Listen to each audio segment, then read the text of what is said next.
Welcome to Stories of Impact.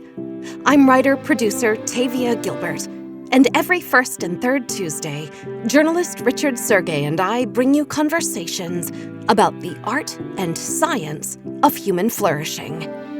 In today's episode, we welcome Dr. Brie Linkenhoker, founder of Worldview Studio, a collective of brain and behavioral scientists, human-centered designers, and multimedia producers who create innovative learning experiences. Like last week's guest, Dr. David Addis, Dr. Linkenhoker is the recipient of grant funding from Templeton World Charity Foundation's Grand Challenges for Human Flourishing program.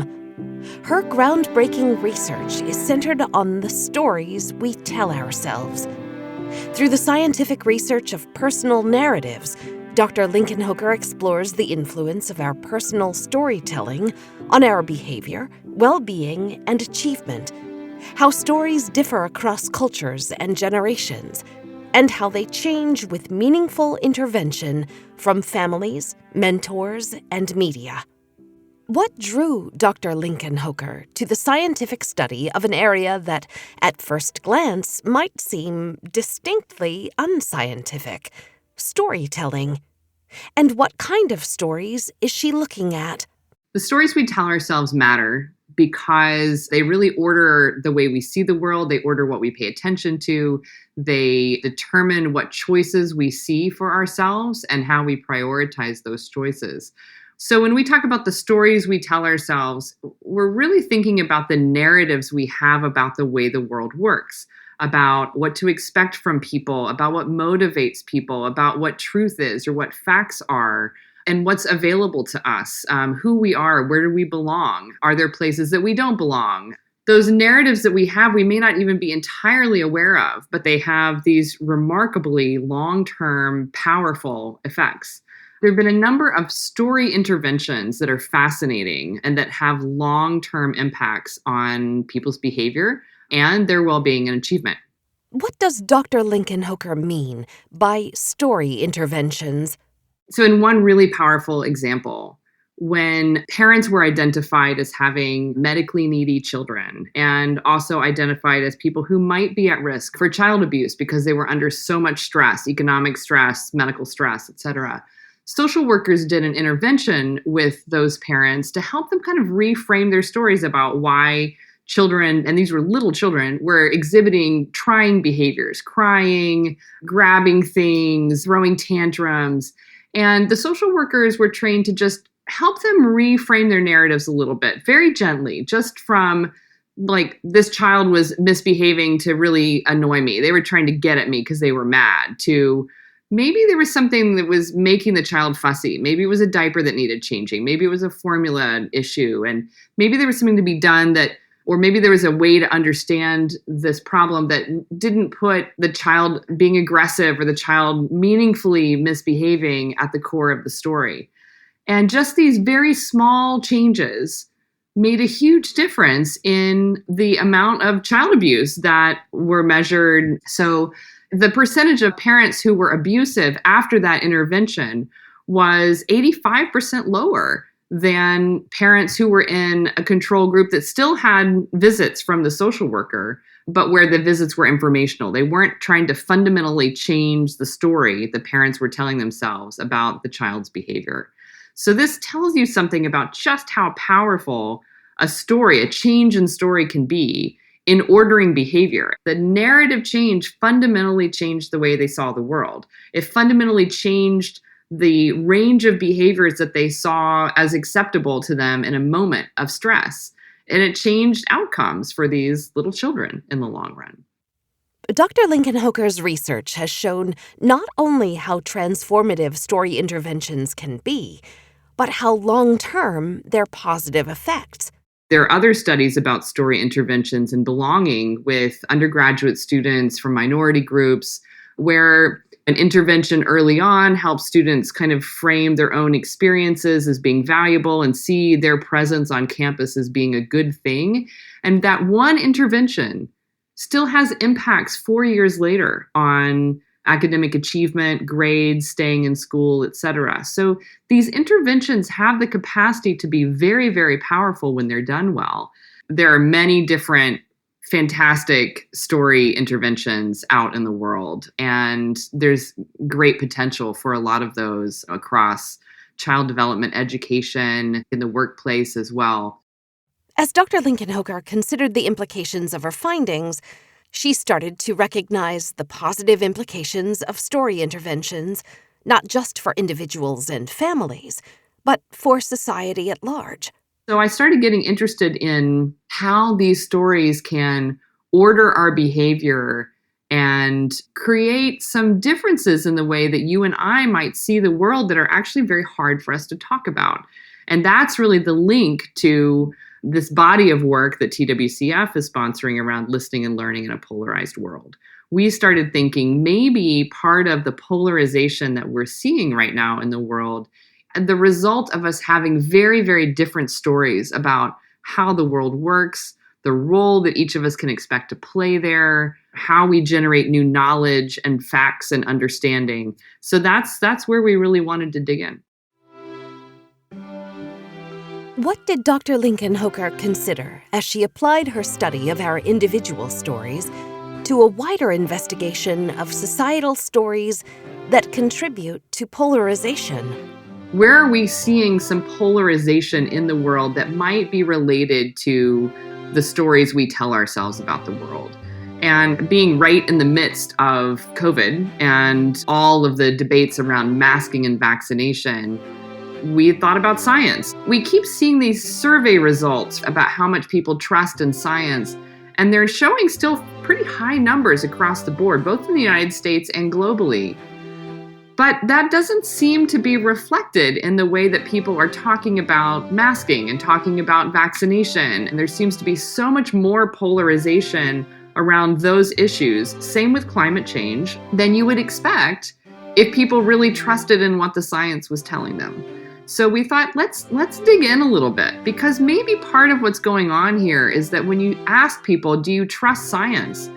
If they all have different stories about what science is, maybe we're obscuring some of the attitudes and the worldviews at work here that might actually be responsible for some of the polarization around science.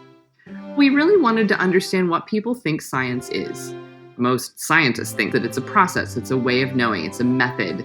We generate a hypothesis, we test it, we analyze the results, we share them, we open them up to scrutiny, and the process goes on.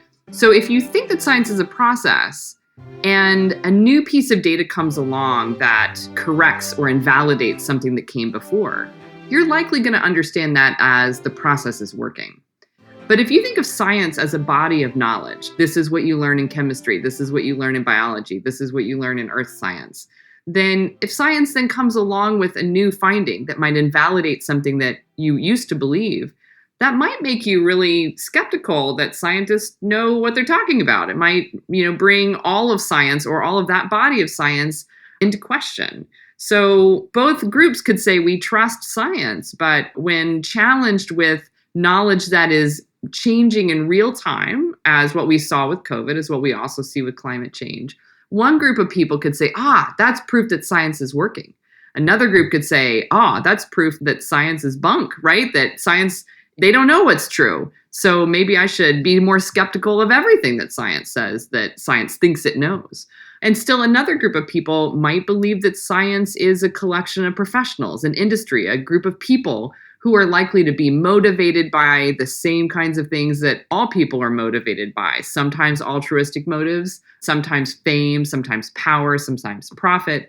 So in each of these cases, people may encounter science and especially encounter new findings or uncertainty in science in very, very different ways. And we thought that investigating this might help us start to tease apart what it is that is polarizing people around science that is really evolving in real time. So how did Dr. Linkenhoker begin her investigation? We did very open-ended interviews to start, where we just asked questions about, what is science? What do you think about when you hear the word science? What is science to you?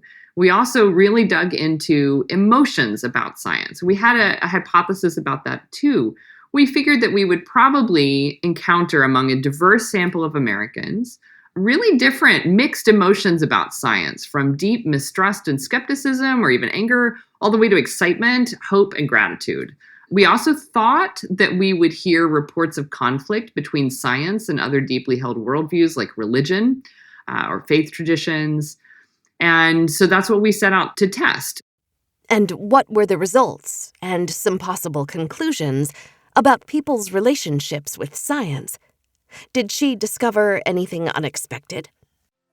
When we actually asked people, what is science? We did hear quite a few people say that they thought science was a process. We found even more, about 50% of the people we interviewed, who talked about science as a collection of content. They often referenced what they learned in school or what their children were learning in school. We had a few, about 5% of our respondents, that talked about science as an industry or a profession. But we also heard another story, which was that science is everywhere. It is in everything. It is everything, that science is the basis for matter and process in the universe. And we were really surprised to hear this. Our interpretation of that was that this is not people saying science is the study of everything or the accessibility of everything to scientific inquiry. It really is everything. And the way that people talked about this was with this incredible awe and wonder. And it was almost like in real time, they were looking around and saying, wow, science is in my cell phone. Science is in the trees outside. Science is in the food I eat. Oh my gosh, science is everywhere. Talking to those people made us think that, one, this group of people doesn't have a lot of proximity to science in its kind of everyday methodology, but they have a kind of awe and reverence for science.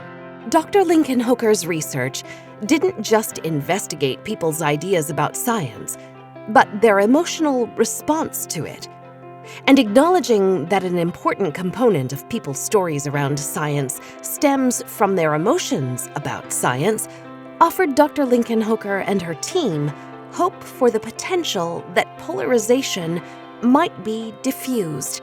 We also asked, how do people feel about science? We gave people, I think, 10 to 12 different emotions that they could choose from when they were talking about how they most often feel when they encounter science. And we were really surprised to find out that our hypothesis was wrong. Our hypothesis was that we would see really mixed emotions, and for the most part, we just didn't. When we looked in our survey at what respondents chose from that list of emotions, we found that the top 5 emotions chosen by college-educated people or people with higher education beyond college, the top 5 emotions were all positive. And for people who had a high school education or some college, 4 out of the 5 emotions were positive, and the only one that was ambivalent was confused. So we didn't find this kind of, mix of mistrust or anger or frustration with science that we thought we might find. We think this is because we really worked hard to talk about science in its most neutral form. We didn't prompt people to think about COVID or vaccines or climate change or any other hot button issue that science might wade into. We just talked about science broadly. And we found that almost everyone has a kind of positive story to tell about science at some point, and most of those connect to health and medicine. So when science comes up in the context of I or a family member or someone I care about has a medical condition that needs treatment, science is framed really positively in those moments. And this suggests to us that maybe there really isn't this kind of deep well of bad feeling about science. Maybe there isn't a deep well of kind of native mistrust or skepticism about science. It may be that most people don't think about science very often. And what really matters in how they think about science is the process through which science comes into consciousness. So if it's pulled into consciousness by a need in the moment when you're in the hospital with a spouse or a parent who's had a stroke, you're dependent on science in that moment. You're grateful for science in that moment.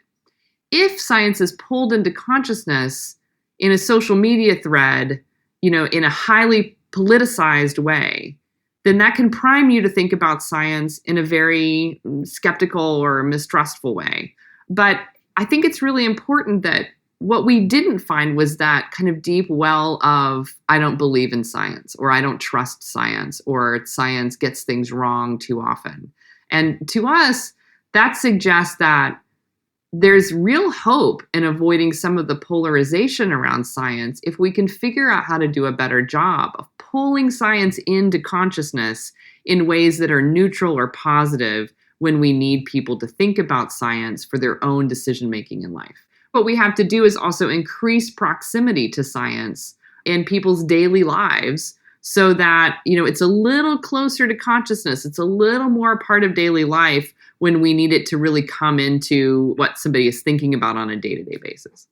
What is Dr. Linkenhoker's takeaway from her research about the emotions, ideas, and stories people hold about science? If you can help bring some of the thinking that people can do about science into their daily thinking, before it gets politicized, before it gets taken over, then you might be able to get people thinking about science in a way that taps into that awe and wonder and gratitude that we saw so often in both the survey and our interviews. Why does Dr. Linkenhoker believe that science has become so polarized in the modern era? Everybody is navigating, trying to understand what is true, what is a fact, what do we know, in a world that is radically different than what we had 20, 25 years ago. We went from a few journalistic resources that were guided by professional standards and high degrees of ethical behavior to what's essentially a free-for-all on social media right now. And the ways that people access information, we all start with Google, right? But Google doesn't give us all the same results. And this is a fundamental problem for our society, right? That we don't have a set of, here's the best of our knowledge facts, even though they might get updated and changed, but here's the best of our knowledge right here, right now. And when you Google it and I Google it, we get the same thing. That's not where we are. That's not the world we live in. And so there are some of these issues that are beyond science, right? That are fundamentally about ways of knowing. How do we know and learn about the world? Who do we trust? And we heard over and over and over again in our interviews that people said, I have to find out for myself. I have to do my own research. I have to go out and I want to hear from people I don't want to hear from trusted experts who tell me the way things are. I want them to tell me how they know something, and I want them to be willing to engage with people who think something different. I want to see multiple perspectives so I can decide myself. And that's really different terrain to navigate for science communicators who are used to being able to say, hey, this science process told us this is the best of our knowledge. Trust me, I'm a scientist. I know how to do this stuff, and my peers agree. But that's not where we are in America right now. Despite that not being where America is right now, Dr. Linkenhoker does not despair. I choose to hold on to optimism. I would like to see some of our search engines and companies that really control access to information do a better job of promoting the stuff that's being produced by people who adhere to a code of ethics and standards like what we have in most of science and in traditional journalism. Even though she's optimistic, she is realistic about how scientists might have contributed to the problem of polarization and what they can do better in the future to mitigate it. One thing we can do as science communicators is to recognize that people want to make their own decisions, and they don't do that on the basis of authority. So it's not enough to say 98% of scientists agree that the climate is changing and the cause is human behavior. That doesn't cut it anymore. What you've got to say instead is, let me take you through the data. Let me tell you how we got to this assertion and actually show you what we did and let you interpret it. That is a much harder ask for scientists, and it's not something they're trained to do. But I think it's essential that we give people the opportunity to work through that themselves. Members of the public who do not have scientific educational backgrounds are expressing a desire to be able to do this, to decide for themselves. We have to give them the tools to make that happen. And if we don't, someone else is going to come in with a different story, and they're going to create the illusion of doing that, and people will fall for it. This guy over here who's saying, don't trust the science, he's at least showing me, what's not working or why I shouldn't trust this or how these scientists are being paid by pharma companies. And, it feels like the truth is being revealed by one side, but the actual scientists who have a real truth to reveal aren't doing the work of revealing that truth. And it's not just scientists, it's also people in media who are telling the stories of science. We've looked at different media reports of the same scientific finding. And there are times when only 1 in 5 will tell you anything about the methods that were used to get to the new piece of knowledge that everybody should engage and assess and appreciate. So, if 1 report in 5 is telling you how the work was done, how can we expect people to feel like they're having the experience of even being given the opportunity to decide for themselves? What else has Dr. Linkenhoker learned from her study of the stories we tell ourselves about science? We did hear in some of our interviews that people suggested that they felt that science was valuable, they respected or appreciated science, but there was some sense that science needed to stay in its lane, that, science or scientists, it's fine to kind of reveal information about the world and advise on what we might want to do behavior-wise, but when it starts to get into telling me what I have to do, I get pretty unhappy or, a little uncomfortable with that. We also heard some really interesting stuff, and we realized that there's really something very important about what people think about their bodies and what they put in their bodies. They don't ask questions necessarily about the food they put in their bodies every day or even supplements, but if something comes along and it feels technological and it feels untested, we did hear people expressing concern about that and about using science in a way that would tell their body to do something or that would change their body. That's very uncomfortable for people. Through her research, Dr. Linkenhoker also better understands the role that the media, perhaps inadvertently, plays in unfortunately undermining what they intend to be positive public health messaging. Unfortunately, I do wonder if maybe all of our media hubbub might have actually caused more problems than creating goodwill or excitement about the vaccine, which was, I think, the intention. And oddly, I think, for people who have proximity to science, like myself and many of the people that I encounter on a daily basis, all of that media coverage of the newness and the speed, it did excite us. It did make us more interested in getting the vaccine as soon as possible. And it made us feel goodwill towards the scientists who are working so hard at this. I think it might have done exactly the opposite for people who don't have proximity to science, who really don't know about the process and don't understand it, who don't know scientists, who don't know what motivates them, and who may have had experiences or know people who have had experiences with things that were called safe in the past that really weren't. We can't dismiss those people. We have to understand them.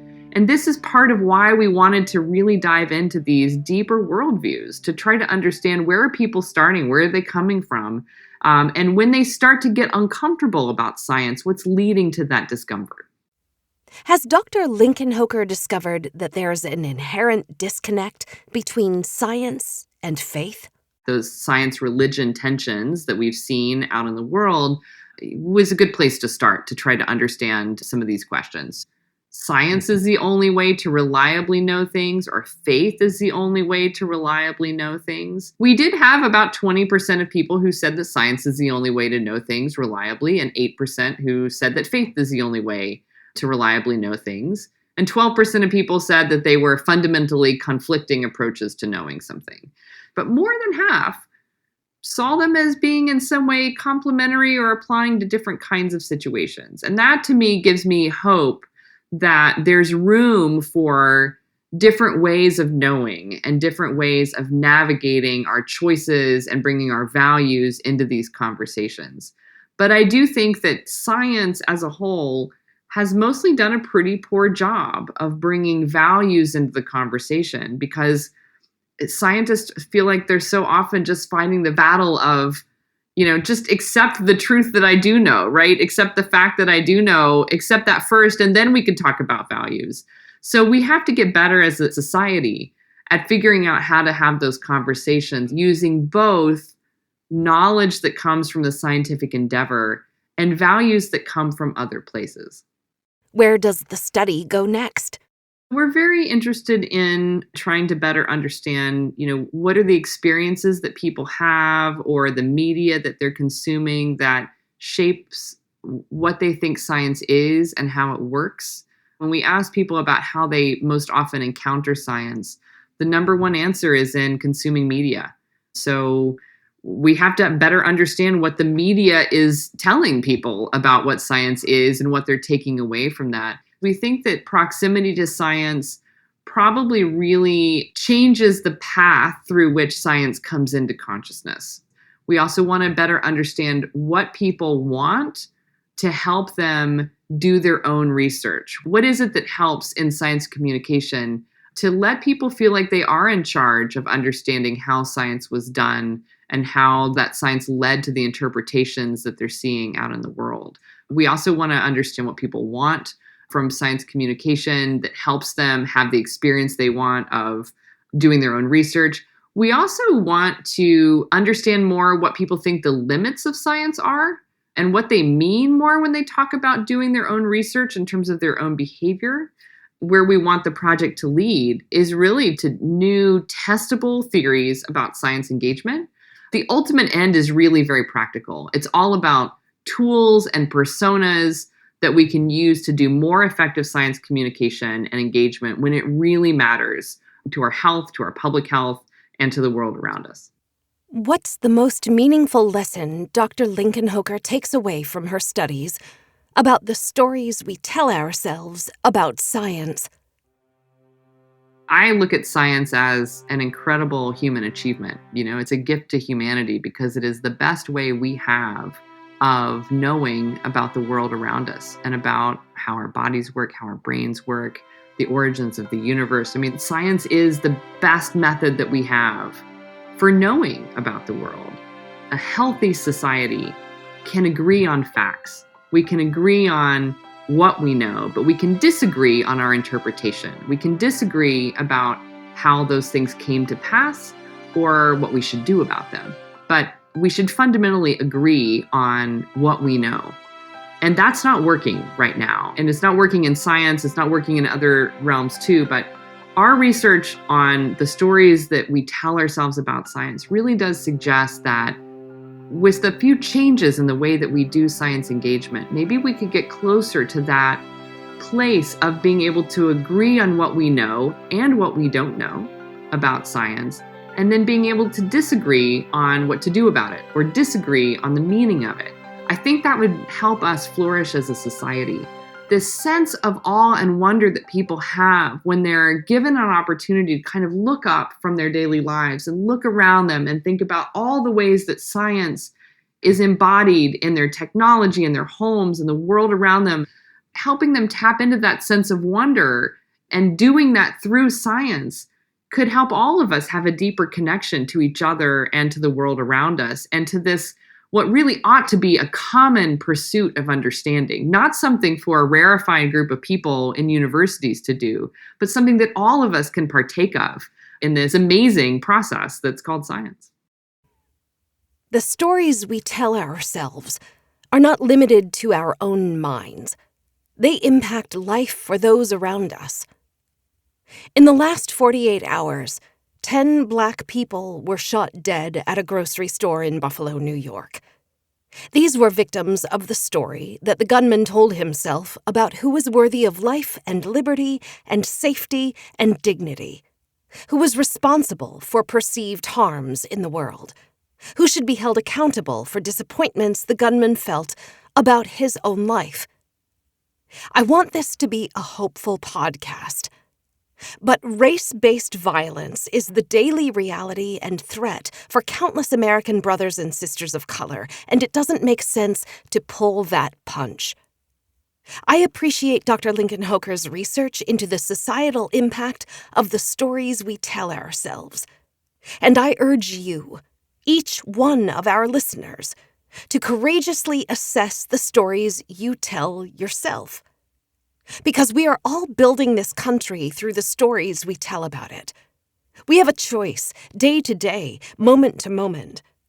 We tell ourselves constructive stories about equality, justice, and a hopeful, healthy, happy future, or we tell ourselves stories about scarcity, zero-sum games, winner-take-all scenarios. Each story we tell creates this reality that we all share. Each story contributes to our country in the modern age. So we each have a responsibility to decide what kind of storyteller we're going to be. I hope you'll join me in telling the most positive, the most beneficial to all, the most creative and empowering story you possibly can. And I hope you'll believe me when I say that the story we tell ourselves today makes a huge difference in the world we all experience tomorrow. We'll be back in 2 weeks in conversation with Hafsat Abiola, President of Women in Africa. So in terms of the minimum conditions we need to flourish, I think democracy is one. And I'm very fortunate that my family taught me the importance of sacrificing for creating that kind of world. Because my father and my mother, actually, both of them fought to have democracy in my country and actually died in the course of trying to ensure that Nigerians will have the right to vote.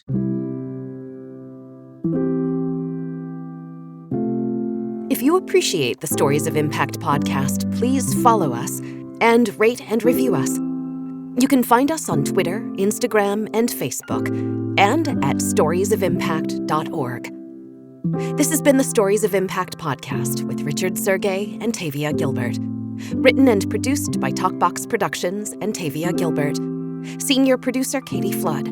Music by Alexander Filipiak. Mix and master by Kayla Elrod. Executive producer Michelle Cobb. The Stories of Impact podcast is generously supported by Templeton World Charity Foundation.